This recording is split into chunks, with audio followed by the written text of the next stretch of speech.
মামাকে খুঁজে পাওয়া যাচ্ছে না, আজ 3 দিন হলো। সে কি রে? কিন্তু হঠাৎ জলজ্যান্ত একজন উধাও হলো কি করে? আমার ভাই মধু বিক্রি করে, বাড়ি কেশবগড়। কেশবগড় খুব সুন্দর একটা গ্রাম। সেখানে থাকে জগা, অর্থাৎ রানীর মামা। ছেলে বউ নিয়ে তার সংসার। জগার জীবিকা হলো মধু বিক্রি। জগা মহাজনের থেকে চড়া সুদে টাকা ধার নেয় ঘর সারানোর জন্য। অথচ জগার ব্যবসা বসে যাওয়ার কারণে ধার শোধ করার সময় আসন্ন হলেও অনেক টাকা মেটানো বাকি পড়ে যায় জগার। একদিন, কি হে জগা, আর কতদিন সময় লাগবে তোমার টাকা ফেরত দিতে?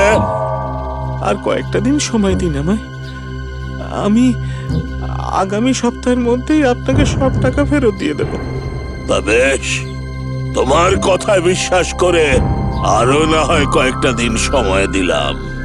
সামনের সপ্তাহে যদি পুরো টাকা ফেরত না পাই, এই বাড়ি আর তোমার ওই 2 বিঘা জমি কিন্তু আমার হয়ে যাবে। মনে রেখো। এখন আমি আসি। কি হবে গো এবার? যদি আগামী সপ্তাহের মধ্যে সব টাকা জোগাড় না হয়, তবে ছোট ছেলেটাকে নিয়ে যে পথে বসতে হবে।